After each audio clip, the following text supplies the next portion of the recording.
Bienvenidos a la clase de Historia y Geografía del grado noveno.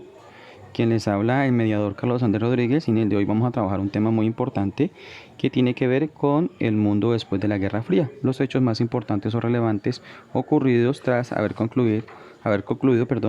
la Guerra Fría. Dentro de ello quiero manejar cuatro temas muy generales, es decir, en cada uno yo voy a tocar un tema más puntual, pero quiero tocar ese tema desde el paso, como el paso al siglo XXI, quiero hablarlo desde nuevos escenarios socioeconómicos, por supuesto la participación de Mandela y el apartheid, y por supuesto la consolidación de nuevos centros de poder a nivel mundial. Empecemos conociendo que el mundo después de la Guerra Fría también fue como el paso obviamente hacia el siglo XXI, y ahí tenemos que mencionar que al inicio de la década de 1990 se caracterizaron por la consolidación de los estados que surgieron eh, como tal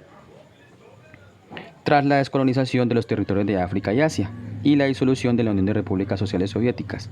De esta forma, la década de los 90 en el mundo presentó una nueva configuración política y social que desencadenó conflictos regionales. Es decir, que en algunos sectores de diferentes partes del mundo se dieron hechos importantes, así como las nuevas tendencias económicas y culturales que le dieron lugar preponderante al capitalismo y a la globalización. Aquí lo vamos a ver desde el punto de vista de que en este hecho del mundo ocurrido en ese proceso, pues la nueva configuración política pues tuvo ciertos arraigos y procesos dentro de Asia, África y Europa. Vamos a verlos en cada uno de esos ámbitos, Asia, África y Europa. En Asia, hay que mencionar que en Asia, los dos países cuyos tuvieron mayores transformaciones fueron China y Japón, quienes se consolidaron en el mundo como naciones con un importante protagonismo político y económico. Al tiempo, se intensificó el conflicto en la región del Oriente Medio entre palestinos e israelíes. Entonces, este tipo de elementos o este conflicto de palestinos e israelíes tiene que ver con un conflicto social y armado entre estas dos naciones que se remonta a principios del siglo XX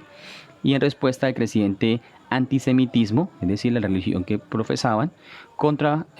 los judíos que se vivía en Europa. Y a finales del siglo XIX surgió un movimiento llamado sionista que defendía el establecimiento de los judíos en Israel. Y muchos judíos emigraron a Israel después de la Primera Guerra Mundial, pero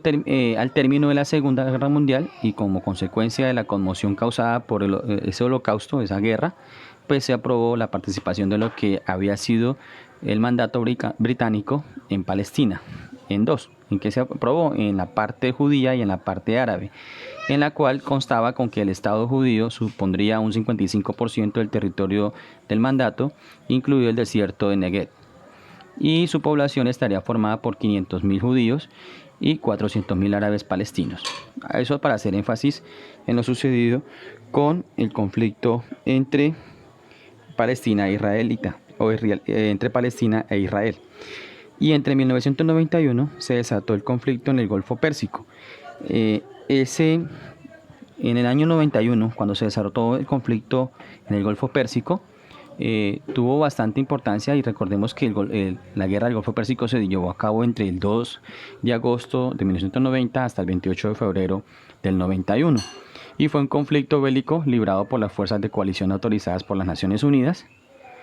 compuesta por cerca de 34 naciones o países lideradas por los Estados Unidos contra la República Iraquí en respuesta a la invasión y anexión iraquí del estado de Kuwait. Y esto fue un hecho bélico y bastante importante en la historia del mundo.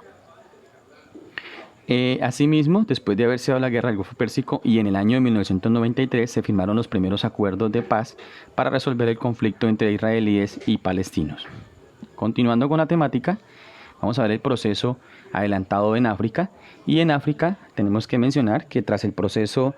de descolonización en dichos territorios, los estados africanos se enfrentaron en conflictos internos y conflictos étnicos por el control político. Al igual, o de igual manera, el régimen del apartheid, del cual vamos a hablar más adelante, se derrumbó e hizo posible en Sudáfrica la formación de un estado multirracial. Por su parte, en Europa, debemos mencionar que en Europa, con la caída del muro de Berlín en el año de 1989, Alemania fue unificada. Por su parte, en 1993 se separan, digamos, de manera muy pacífica, tanto Eslovaquia como la República Checa, y con la caída del bloque socialista, la Federación Yugoslava entró en crisis, desencadenando conflictos entre serbios y croatas en la región de Eslovenia. Por su parte, Croacia y Bosnia-Herzegovina también tuvieron que ver ahí. Y por otra parte, en 1993 nace la Unión Europea con 12 países miembros que se ampliaron hacia el año de 1994. Continuando con la temática, vamos a ver los nuevos escenarios socioeconómicos que trajeron consigo. Dentro de estos escenarios socioeconómicos o nuevos escenarios socioeconómicos, debemos mencionar que durante los años seguidos a la desintegración como tal de la Unión de Repúblicas Sociales Soviéticas y hasta inicios del siglo XXI, las dinámicas sociales y económicas en la mayor parte de los continentes fueron cambiantes y determinaron el rumbo del nuevo milenio. Los conflictos del Medio Oriente, como lo mencioné hace un rato, el fin del apartheid, del cual vamos a hablar ahora, la consolidación de nuevos bloques económicos, la revolución tecnológica y la globalización se desarrollaron durante estos años. Dentro de eso también tenemos que enfocarnos en lo que sucedió en el mundo árabe y los conflictos de Palestina. Por su parte, en el mundo árabe debemos mencionar que desde que las potencias europeas ocuparon los territorios árabes en el siglo XIX aproximadamente, la economía y la estructura política de esos territorios o de esas naciones se sometieron a los intereses obviamente de las grandes metrópolis o los grandes países para aquel entonces.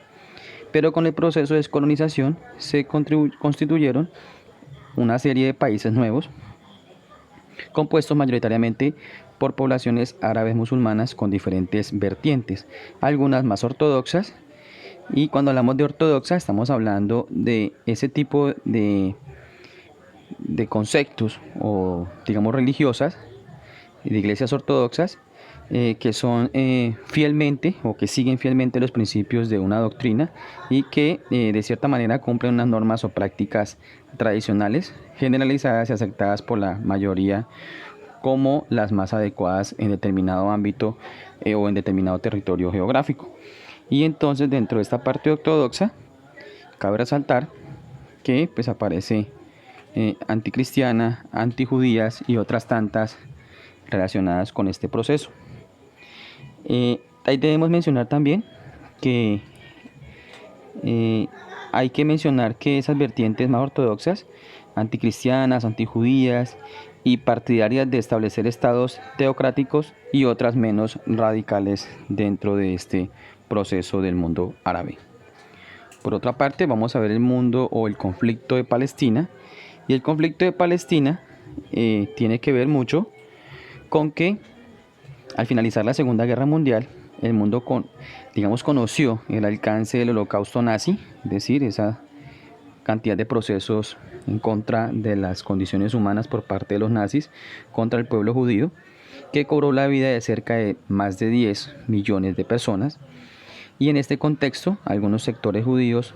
nacionalistas, conocidos como los sionistas, que los dije al inicio de la exposición, retomaron un antiguo proyecto que planteaba el retorno del pueblo judío a las tierras prometidas, a las que conocemos bíblicamente hablando. Proyecto que planteaba el retorno del pueblo judío a esas tierras. Y dentro de ello, pues localizada en Jerusalén y el territorio árabe de Palestina. En 1948, por su parte, la ONU aprobó la constitución del Estado de Israel a pesar de las fuertes o férreas oposiciones árabes, consolidando así las aspiraciones del sionismo, y fue así como la ONU buscó poner fin al conflicto palestino adoptando un plan de participación de territorio que creaba dos estados, uno judío y otro árabe en territorio palestino, es decir, una división dentro de este territorio. Asimismo, hay que mencionar que esta solución se propuso sin considerar que la población árabe era mayoritaria y era la que menos territorio recibía. Fue así como los árabes rechazaron, digamos, la autoridad de la ONU y los judíos no aceptaron un territorio diferente. Y hacia el 15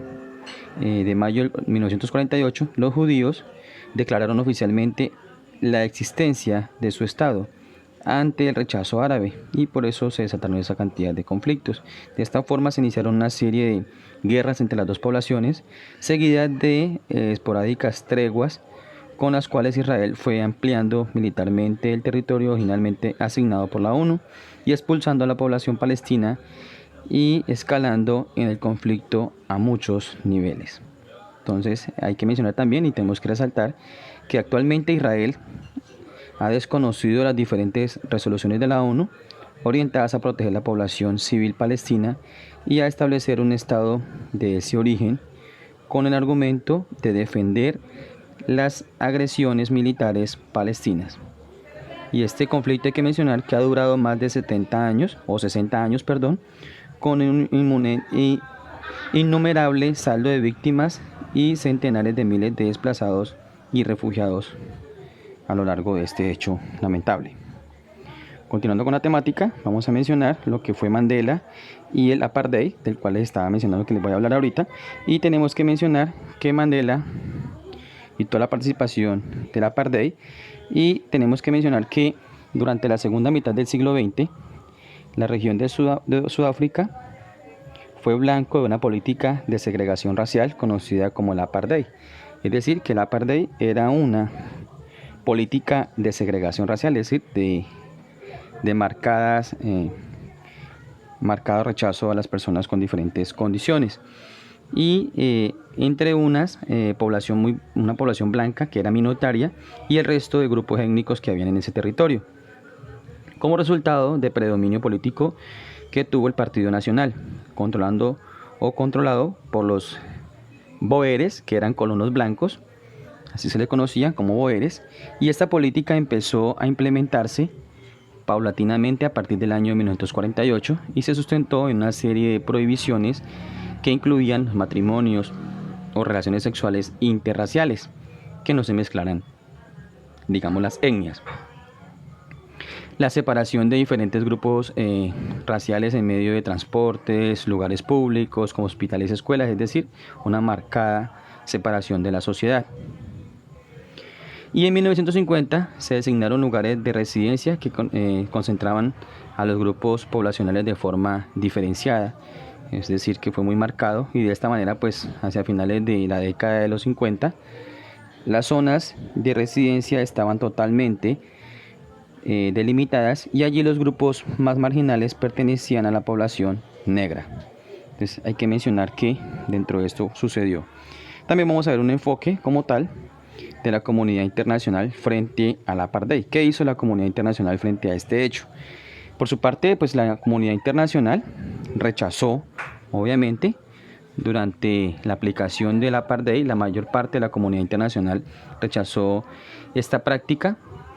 que era segregacionista en diferentes momentos. La Asamblea General de la ONU, por su parte, la declaró como un crimen contra los derechos humanos. Sin embargo, en el contexto de la Guerra Fría, Estados Unidos y la Unión de Repúblicas Sociales Soviéticas emprendieron o respondieron más bien a esta situación de acuerdo con sus intereses políticos. Recordemos que los dos querían posicionarse como modelos económicos. Mientras Estados Unidos apoyó esta iniciativa como estrategia para detener el avance del comunismo en el continente africano, la Unión Soviética impulsó y apoyó militarmente los movimientos anti-apartheid. Entonces hay que tener, digamos, algo de claridad en ello. Esa lucha contra el apartheid, hay que mencionar que también se llevó a cabo, por supuesto, en el contexto de la política del apartheid. El señor Nelson Mandela fue uno de los que más, digamos, tuvo influencia. Nelson Mandela se convirtió en uno de los principales símbolos de lucha contra esa segregación racial, y tras las medidas implementadas en la década del 50, como tal, este hecho, pues hay que mencionar que al haberse sucedido en la década de los 50, Mandela lideró acciones no violentas y por causa de esas mismas acciones no violentas en contra de este movimiento, en 1956 él terminó encarcelado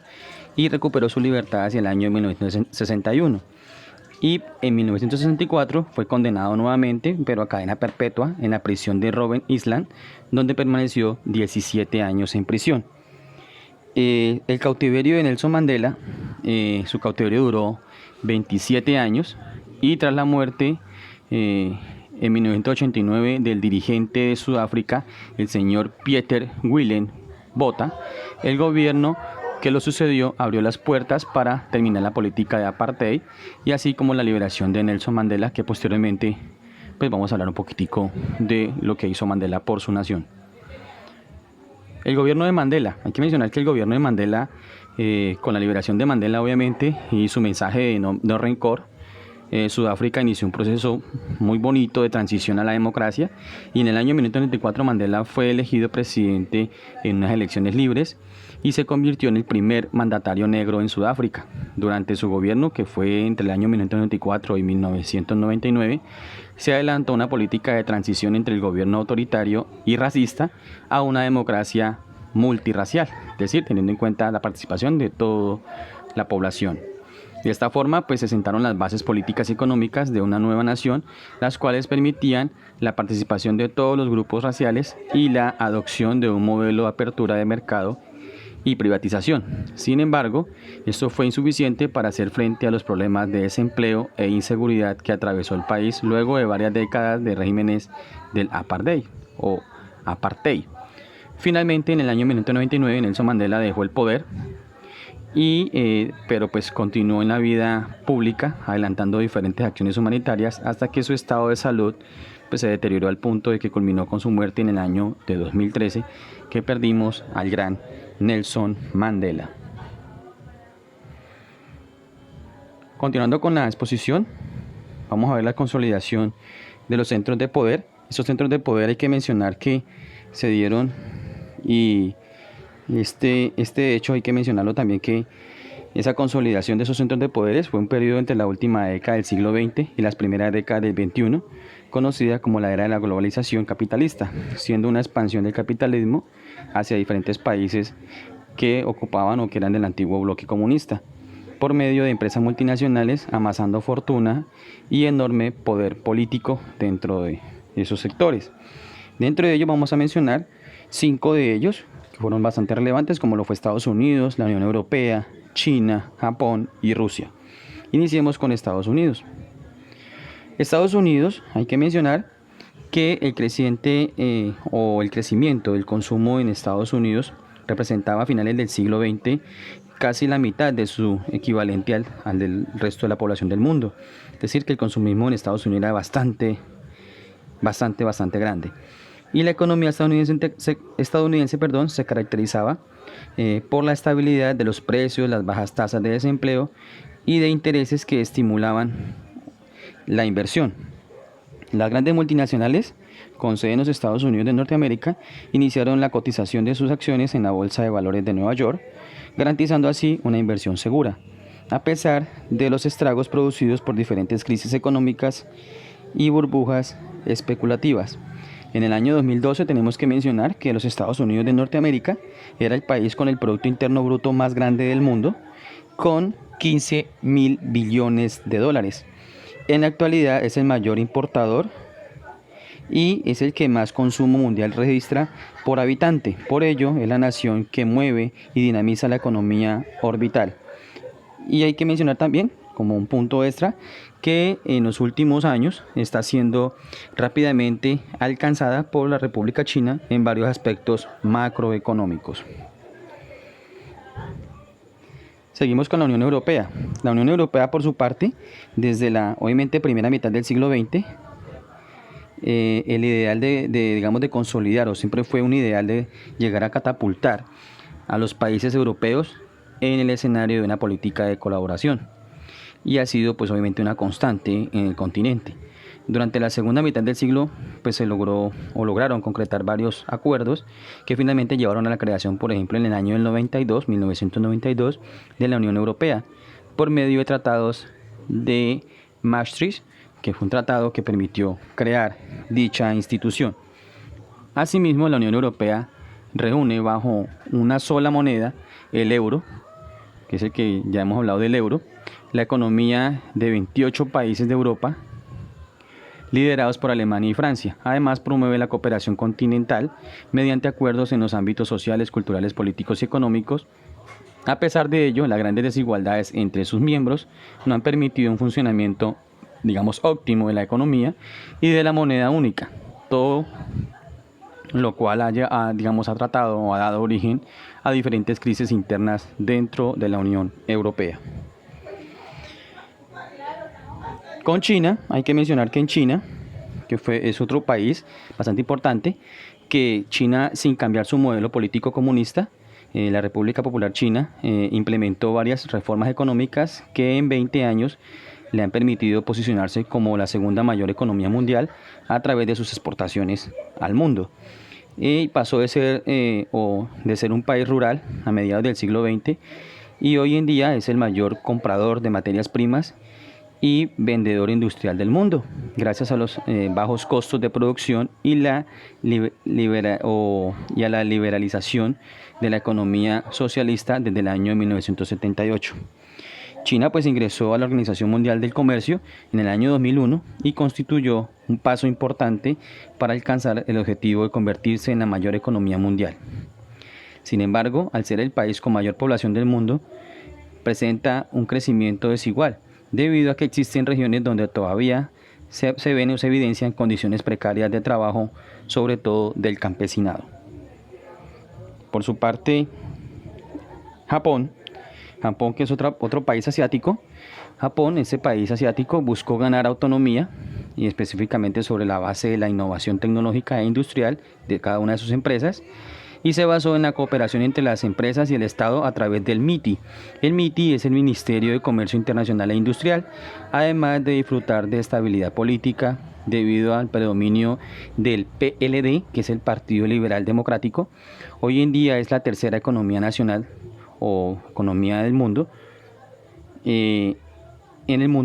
después de China y los Estados Unidos. Por su parte, Rusia, ya para concluir, Rusia es el país, después de haberse disuelto la URSS, la mayor parte del armamento y el poderío que tenía las tropas y sus fábricas quedaron en manos de lo que hoy conocemos como Rusia. Y Rusia, por lo cual este país pudo catapultarse, o asumir una posición destacada en la política y en la economía mundial, a pesar de que ha tenido que afrontar dificultades como el crimen organizado, las tensiones étnicas y religiosas y el colapso de numerosas empresas estatales. Hay que mencionar también, o cabe resaltar, que la economía rusa ha experimentado un crecimiento constante favorecido por el manejo eficiente de los recursos obtenidos a través de la exportación de petróleo y gas natural a toda Europa. Y otra cosita importante para mencionar de este país es que el gobierno ruso, encabezado desde el año 2000 por el señor Vladimir Putin, ha reafirmado su autonomía frente a las potencias occidentales en diferentes escenarios internacionales. Ok, líderes, esto ha sido todo por esta sesión y continuamos en las clases aclarando dudas